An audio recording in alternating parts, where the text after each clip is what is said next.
आज जो हमारा टॉपिक है कला तत्व और सिद्धांत के बारे में। हमने इससे पहले जो वीडियो भेजी थी उसमें भेजा जो पढ़ा था वो क्या था, कला की परिभाषा के बारे में और उसके अर्थ के बारे में जाना था। लेकिन अब है जो गुणों के आधार पर कला कितने प्रकार की होती है उसके बारे में जानेंगे। जैसे पहला है ललित कला, दूसरा क्या है उपयोगी कला, जिसे हम क्या कहते हैं व्यवसायिक कला।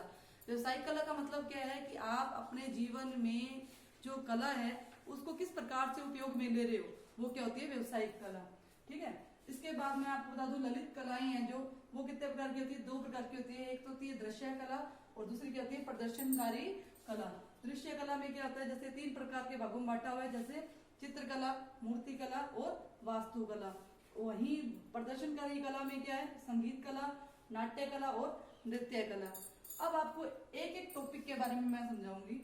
जैसे पहला है चित्रकला के बारे में। चित्रकला, आपको चित्रकला के नाम से ही पता चल रहा है कि चित्रों के माध्यम से अपने विचारों को अभिव्यक्त करने की जो कला होती है वो क्या होती है चित्रकला होती है। दूसरा क्या है मूर्ति कला। मूर्ति कला में आपने देखा होगा कि अनेकों प्रकार की मूर्तियां होती है जिसमें हम देखते ही उनके भावों को समझ जाते हैं कि कौन सी मूर्ति क्या प्रदर्शन कर रही है। जैसे मूर्ति कला में क्या होता है अनेकों सामग्रियों के द्वारा जो भाव या विचार प्रकट किए जाते हैं उसे कहते हैं मूर्ति कला। तीसरा है वास्तुकला। वास्तुकला में क्या होता है उच्च आकांक्षाएं होती है, ठीक है, योग्यताएं होती है जिसके द्वारा अपने भावों को प्रकट किया जाता है। फिर उसके बाद है प्रदर्शनकारी कला में, जिसमें हम क्या है सामने मतलब प्रदर्शन का मतलब क्या होता है कि आप किसी प्रतियोगिता में भाग ले रहे हो तो उसमें इसका क्या है भाग दिखाया जाता है। जैसे पहला है संगीत कला। इसमें क्या होता है कि स्वर हो गए, ठीक है, स्वर, लय, ताल, इसके माध्यम से जो आप कला का प्रस्तुत कर रहे हैं उसे कहते हैं संगीत कला। उसके बाद है नाट्य कला। इसके अंदर क्या होता है नाट्य कला में एक अभिनय किया जाता है, ठीक है, जिसके माध्यम से वह एक कोई विषय वस्तु को प्रदर्शित करता है। उसके बाद है नृत्य कला। इसके अंदर क्या होता है नृत्य कला में वादन, गायक, मतलब ये सभी क्या है चीजें प्रस्तुत की जाती है जिसके माध्यम से वह अपने भावों को प्रकट कर सकता है। उसके बाद में मैं आपको बताऊंगी, जैसे हमने पहला पढ़ा था ललित कला, दूसरा क्या पढ़ा है उपयोगी कला। अब वही उपयोगी कला जिसे हम व्यवसायिक कला भी कहते हैं, ये व्यवसायिक कला कितने प्रकार की होती है, दो प्रकार की होती है। जैसे पहला है हस्तकला, दूसरा क्या होता है यांत्रिक कला। हस्तकला भी कितने प्रकार की होती है, ये तीन प्रकार की होती है। जैसे एक तो होती है वस्त्रांकलन, दूसरा क्या होता है सजावटी और तीसरी क्या होती है हस्तशिल्प। पहला हो गया वस्त्रांकलन, दूसरा सजावटी और तीसरा हस्तशिल्प।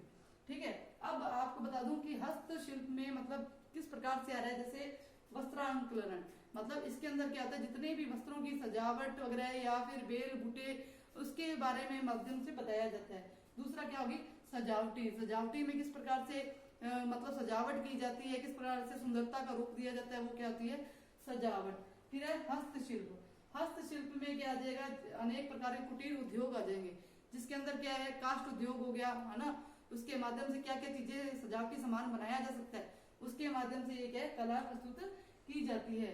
फिर दूसरा है यांत्रिक। यांत्रिक में क्या आ जाएगा फोटोग्राफी, ठीक है, विज्ञापन, छापा चित्रण, ये सारी चीजें आ जाएगी। अब आपको पता है कि फोटोग्राफी का मतलब क्या है। फोटोग्राफी का मतलब क्या है कि आप जिस मतलब मुद्रा में आप खड़े हो उसी मुद्रा के बारे में प्रदर्शित करना। दूसरा क्या है विज्ञापन। विज्ञापन में क्या होता है कि जब आपको किसी भी विषय वस्तु के बारे में जानकारी देनी होती है तो वो क्या है विज्ञापन के माध्यम से बताने की जो कला होती है उसे क्या है विज्ञापन के माध्यम से बताया जा सकता है। फिर उसके बाद छापा चित्रण, वो आपको आपके छापा चित्रण में के बारे में आप पढ़ेंगे अपने। उसके बाद है जैसे आदिम कला। आदिम कला के बारे में आपको बताऊंगी। इसमें विभिन्न भागों में वनों में जो रहने वाली जनजातियां हैं, ठीक है, उन जनजातियों ने मतलब किस प्रकार के मतलब जनजातियों के बारे में बताया गया है, मतलब किस प्रकार का जीवन व्यापन करते थे वो, ठीक है, किस प्रकार की वेशभूषा पहनते थे और किस प्रकार की कला का उनमें क्या था भाव भरा हुआ था। ठीक है। उसके बाद में आपको जैसे मानव ने इसमें क्या है आदिम कला के अंतर्गत रेखा व आकार के माध्यम से अपनी प्रकृति आत्मा का अंकन किया है। मतलब पहले जो व्यक्ति था उसको कोई पढ़ना लिखना नहीं आता था, ठीक है, तो वो अपने भावों को जो व्यक्त करता था ना वो किसके माध्यम से अभिव्यक्त करता था रेखा और आकार की दृष्टि से। ठीक है। जैसे पशु है जो जैसे पशु है वो पशुओं के जो आखेट दृश्य, आखेट का मतलब होता है शिकार, शिकारी दृश्य, ठीक है, पशुओं के आखेट दृश्य हो गया, जादू के विश्वास का प्रतीक चिन्ह हमें इन्हीं कला के माध्यम से देखने को मिलता है। उसके अलावा इस कला में कौन कौन से मतलब प्राणियों को शामिल किया गया, जानवरों को शामिल किया गया, जैसे सांबर है, बारहसिंगा है, महिष है, गैंडा है, हाथी है, मतलब इस प्रकार के जो जितने भी पशु हैं उनको क्या है अंकन किया गया है। उसके बाद में हम पढ़ेंगे क्या लोक कला के बारे में। जहाँ लोक कला की बात आती है वहां पर हमारे घरों में ही हमें आसपास की चीजें क्या देखने को मिल जाती है जो कि लोक कला से संबंधित है।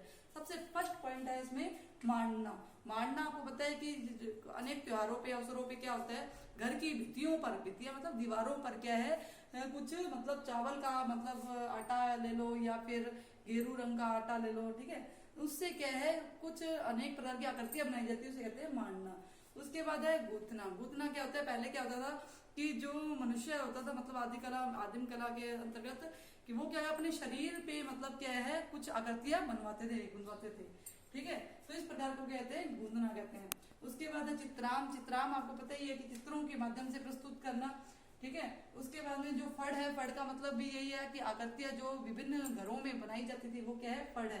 कावड़ हो गया कि जैसे मंदिर की भित्तियों पर जो अब भावों को व्यक्त किया जाता था वो क्या था फड़ था, उस कावड़ था। उसके बाद है मिट्टी का काम।